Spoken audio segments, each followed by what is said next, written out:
चुंबक को देखा है? कैसे वो लोहे की ओर आकर्षित होता है और कैसे वो लोहे को अपनी ओर आकर्षित करता है, क्योंकि उसके स्वभाव में ही आकर्षण है। हम सबके भीतर भी एक ऐसा ही चुंबक होता है, विचार का चुंबक, जो सदा अपने ही जैसे विचारों को आकर्षित करता है। हम जो बोते हैं वही काटते हैं। उसी प्रकार हम जैसा सोचते हैं वैसा ही पाते हैं। साधु ईश्वर का नाम जपता है तो उसे ईश्वर मिल जाता है। अर्थात फल हमारी सोच पर निर्भर करता है। ओस की बूंद यदि केले के पत्ते पर गिरे तो वो कपूर बन जाती है, सीप में गिरे तो मोती, और यदि विषधर के मुख में गिरे तो विष। बूंद एक है, परंतु उसके प्रारब्ध भिन्न है, क्योंकि उसे आकर्षित करने वालों का व्यवहार भिन्न है। इसलिए यह आप पर निर्भर करता है कि आपको भविष्य में विष चाहिए या अमृत। स्मरण रखें, हम वही बन जाते हैं जैसा हम सोचते हैं, जैसा विश्वास रखते हैं। यह आपका विश्वास ही है जो ये निर्धारित करेगा कि आपको विष मिलेगा या अमृत। इसलिए अपनी सोच को सुदृढ़ रखिए, सकारात्मक रखिए, और फल भी सकारात्मक ही आएगा। तब से ये सृष्टि बनी है। नदी की धारा और चट्टान के मध्य सदा संघर्ष रहा है, परंतु हर बार चट्टान की कठोरता को हारना पड़ता है, और नदी की धारा कोमल होते हुए भी कठोर चट्टान को काट देती है। कभी सोचा है क्यों? चट्टान इतनी कठोर और जल इतना कोमल, चट्टान इतनी दृढ़ और जल इतना लचीला, फिर भी सदा जल कठोर चट्टानों के मध्य से अपना मार्ग बना ही लेती है। कारण केवल एक है, और वो है लगातार चलने की क्षमता। जल बढ़ता रहता है, चट्टान अडिग रहती है। इसी कारण जल चट्टान को काटकर मार्ग बना लेता है। इसलिए लगातार चलते रहिए, रुकिए मत, क्योंकि चट्टान जैसी हर समस्या को आप भी जल की तरह काट सकते हैं। इस फल को देख रहे हैं आप? अभी अभी अपनी डाल से अलग हुआ है। बड़ा दुख होता है जब आप अपने उद्गम से अलग होते, परंतु ये दूरी भी आवश्यक है। अब इस फल को ही ले लीजिए। अपने जीवन दाता वृक्ष से अलग होकर ये ना केवल किसी की भूख शांत करेगा, अभी तो इसके भीतर के बीज से एक नए वृक्ष का सृजन भी होगा और कई फल जन्मेंगे। सृजन की प्रतिक्रिया में पीड़ा आवश्यक है। यदि पीड़ा नहीं होगी तो सृजन नहीं होगा। पीड़ा अपने उद्गम से दूर होनी, पीड़ा अपनों से दूर होनी। इस फल की भांति हम मनुष्यों को भी अपने उद्गम से, अपने सगे संबंधियों से अलग होना पड़ता है, और यही अलगाव एक नए सृजन को, एक नई सृष्टि को, एक नए विकास को जन्म देता है। इसलिए ऐसे अलगाव से दुखी मत होइए, उसका स्वागत कीजिए, क्योंकि ये विकास की नींव है। अपराध वो भावना है जिसके कारण संसार में सदा दुख ही व्याप्त रहता है। हम सब अपराधियों से घृणा करते हैं, उन्हें कोसते हैं, परंतु क्या कभी विचार किया है कि कोई भी जन्म से अपराधी नहीं होता? तो ऐसा क्या कारण है कि कोई इतना बुरा बन जाता है कि वो बुराई की सीमाएं ही पार कर जाए? कारण है कामना।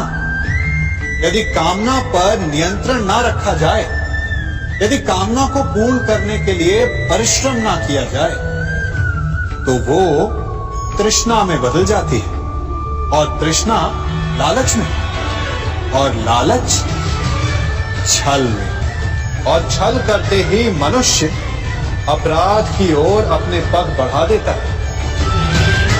इसलिए ये अत्यंत आवश्यक है कि मन की कामनाओं पर नियंत्रण रहे। यदि मन पर नियंत्रण रहेगा तो अपराध पर स्वयं ही नियंत्रण हो जाएगा। हम सबका मन करता है कि हम जीवन में ऐसे शिखर पर पहुंचे जहां हमसे ऊपर कोई ना हो, जहां हमें कुछ करने की आवश्यकता ना पड़े, है ना?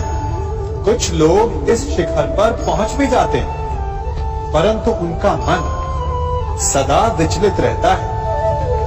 इतनी मनोरंजक बात है ना कि जिस विश्राम को पाने के लिए हम इतनी मेहनत करते हैं, इतना परिश्रम करते हैं, वो हमें मिलता ही नहीं। कारण स्वयं सोचिए, वन का राजा होने के पश्चात भी सिंह को अखेट के लिए परिश्रम क्यों करना पड़ता है? सोचिए, मैं बताता हूं। क्योंकि राजा होने का अर्थ ये नहीं कि वो सदा सोता रहे और मृग स्वयं उसके समक्ष आकर कहेगा कि आइए महाराज, मुझे खाकर अपनी भूख मिटाइए। तो समझ लीजिए, कार्य आपके परिश्रम से संपन्न होते हैं, केवल कामना से नहीं। यदि आप नीचे हैं तो सदा स्मरण रखें कि आपका परिश्रम ही आपको ऊंचाइयों पर ले जाएगा, और यदि आप ऊंचाई पर तो वहां पर भी रहने के लिए आपको निरंतर परिश्रम करते रहना होगा। अर्थात परिश्रम से मुक्ति नहीं है, क्योंकि परिश्रम ही जीवन है। सबसे अधिक महत्वपूर्ण क्या है? जीवन, या जो जीवन में पाया, यात्रा, या यात्रा पूर्ण करने के बाद पाया गया लक्ष्य, कर्म या उसके फल? बहुत ही महत्वपूर्ण परंतु विकट प्रश्न है ना? परंतु तनिक धीरज से सोचेंगे तो इसका उत्तर अधिक कठिन नहीं है। यदि जीवन यात्रा है तो उसका लक्ष्य क्या होना चाहिए? स्वयं सोचिए। मान, संतान, धन? नहीं ना।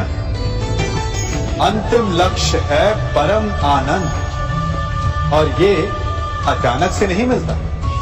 इसे पाने का केवल एक ही उपाय, और वही आपका कर्म, वही आपकी यात्रा भी, और वही आपका प्रारब्ध भी है। और आपको कौन बताता है कि आपके लिए सही क्या है?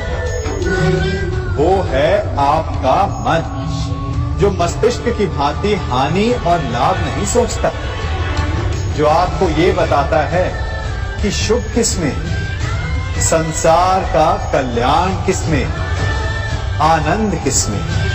यदि आपका मन संयमित है तो वो आपका सबसे महत्वपूर्ण मार्गदर्शक है, जो आपकी यात्रा, आपका लक्ष्य, आपके कर्म और उसके फलों को सबको शुभ बना सकता है।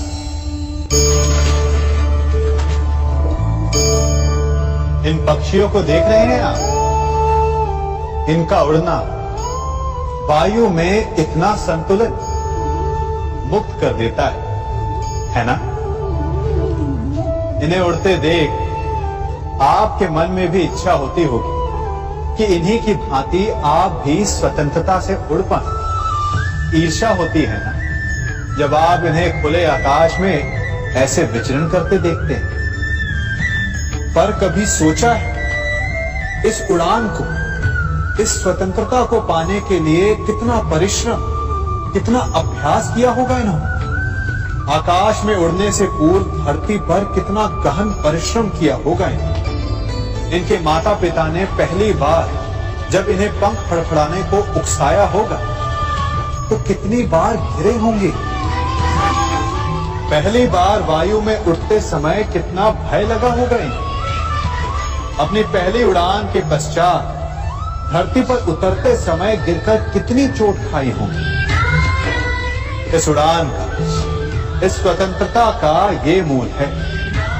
यदि आप ये दे सकते हैं तो अवश्य आप भी इस स्वतंत्रता को पा सकते हैं। इन पक्षियों की भांति ही अपने चारों ओर जब भी आप किसी सफल मनुष्य को देखें तो उससे ईर्ष्या ना करें। उसके परिश्रम और पीड़ा को समझने का प्रयास करें जो उसने यहां तक पहुंचने में पाई है। प्रेरणा लें, प्रयास करें और स्वयं भी सफल हो जाएं।